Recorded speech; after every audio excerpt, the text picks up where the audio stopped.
ఇప్పుడు అల్లూరి శ్రీనివాస్ గారు ఉన్నారు కదా, ఆయన ఫస్ట్ నన్ను పెళ్లి చేసుకున్నాడు. మా మ్యారేజ్ జనవరి 1న అయింది, ఆయన బర్త్డే రోజు. తర్వాత ఇంకో అమ్మాయి వర్షిణి అనే అమ్మాయిని జనవరి 13న చేసుకున్నా అన్నాడు. మరి ఫస్ట్ భార్య నేను ఉండగా ఇంకో అమ్మాయిని ఎట్లా చేసుకుంటాడు? ఇట్లా ఎంతమంది ఆడపిల్లల జీవితాలతో తను ఆడుకుంటాడు. అందుకే నేను ఇది ఆగాలని నేను ముందుకు వచ్చాను. దయచేసి మీ మీడియా వాళ్ళు కానీ, పోలీస్ డిపార్ట్మెంట్ కానీ, గవర్నమెంట్ కానీ అతని మీద స్టెప్ తీసుకోవాలని నేను కోరుకుంటున్నాను.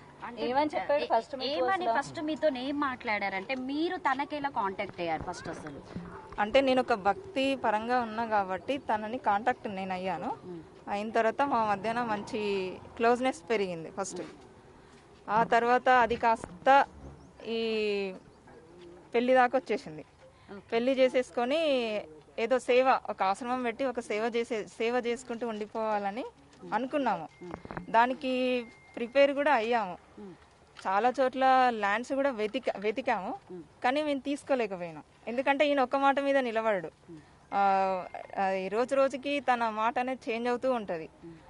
అట్లా ఈలోపు ఈ వర్షిణి అనే అమ్మాయి టాపిక్ వచ్చింది. నేను అడిగాను, అడిగితే ఏమన్నాడు, తను నాకు కూతురు అవుతుంది, నేను తనకి గురువుని అవుతాను, ఏదేదో చెప్పుకుంటూ వచ్చిండు. అప్పటికే వర్షిణికి తనకి సంబంధం ఉందా?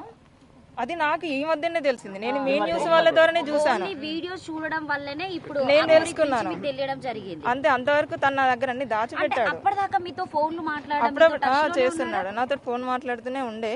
కానీ ఇప్పుడు గత ఒక 20 days అంటే మార్చి ఎండింగ్ లో ఏంటంటే ఆ అమ్మాయిని నేను పెళ్లి చేసుకుంటాను, ఇంకెప్పుడు నువ్వు మళ్ళీ నా లైఫ్ లోకి రాకని చెప్పేసి అంటే మీరు బ్లాక్ లో పెట్టేశాడు. మన వైష్ణవిని పెళ్లి చేసుకున్నట్టు మీకు కూడా ఏమైనా పెళ్లి చేసుకోవడం జరిగిందా? ఏమైనా ఉన్నాయా? చేసుకున్నాడనే చెప్తున్నాను. అంటే ఎలా నమ్మారు? అంటే పెళ్లి అంటే తను కూడా తాళి చూపి అమ్మా, తాళి చూపి. అది ఎక్కడుందా తాళి?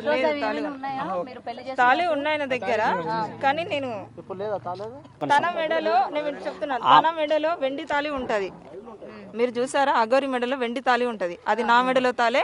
నా దగ్గరికి వచ్చి తీసుకొని వెళ్ళిపోయాడు. మార్చి 10th రోజున నా దగ్గరికి వచ్చి నా తాళి కట్టింది. ఈ తాళి కట్టడం చేత అమ్మాయిని ఇబ్బంది పెట్టాడు, ఇది మెడలో వేసాడు. చూడండి, అది కూడా కాదు, తన మెడలో ఉన్న వెండి తాళి కూడా నా మెడలో ఉన్నది.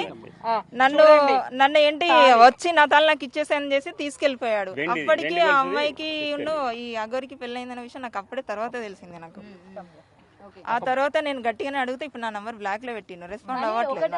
ఇప్పుడు సరే, మీరు భక్తి పారవశ్యంలో ఉన్నారు, మీరిద్దరు కలిసి సమాజానికి. కానీ నేను ఎప్పుడు నేను మీడియా ముందుకు నేను రావాలి అని అనుకోలేదు. ఎందుకు ఒప్పుకున్నారు అసలు? పెళ్లి చేసుకోవాల్సిన పెళ్లి అంటే నా దృష్టిలో ఏంటంటే, ఇప్పుడు ఆ అమ్మాయి మేమేదో లవర్స్ అని చెప్పేసి మేము సహజీవనం చేస్తామని అలాంటి ఉద్దేశము నాకు లేదు.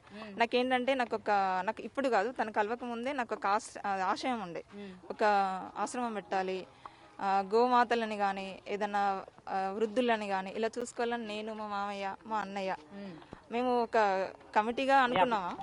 సో ఈయన కూడా సేమ్ నాకు అనుకూలంగా మాట్లాడేసరికి సరే అలా ఒక భక్తురాలుగా ఉండిపోవాలి తప్ప ఇది ఇంతవరకు ఆగిపోవాలని నేను అలాగే ఉన్నాను.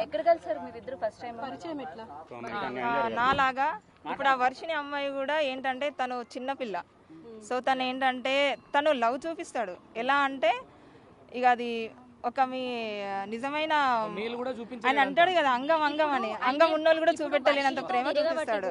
3 నెలలు అవుతుంది, 3 నెలల్లో మీరు ఎందుకు ముందుకు రాలేకపోయారు? ఇప్పుడు వాళ్ళు పెళ్లి చేసుకుంటున్నాము మేము నిజంగానే, నాకు 15 days బ్యాకే తెలిసింది. మీరు ముందుకు వచ్చారు కదా, అంతకు ముందు నుంచి కూడా 15 days బ్యాకే తెలిసింది. మీరు వాళ్ళకి అంటే ఇది నిజం, ఇది జరిగిందని చెప్పేసి మీరు ఓపెన్ అయితేనే మిమ్మల్ని జనాలు రిసీవ్ చేసుకోగలుగుతారు. నాకు వర్షిణి అమ్మాయితో తిరుగుతున్నాడన్న సంగతి జస్ట్ నాకు 15-20 days బ్యాకే తెలుసు. అంటే అంతకు ముందు నుంచి కూడా నాకు తెలియదు. మీరు చూడలేదా? నాకు ఆ అమ్మాయితోటి నేను అంతకుముందు నేను ఇది పట్టించుకోలేదు. జస్ట్ 20 days బ్యాక్ ఈ వర్షిణి అమ్మాయి బయటకు రావడము, తర్వాత ఆమెను పట్టుకొని తిరగడము అదంతా నేను అడిగాను. కానీ పెళ్లి అనేది ఈ మధ్యన రిలీజ్ చేసిండ్రు కదా, అందుకే నేను ముందుకు వచ్చాను.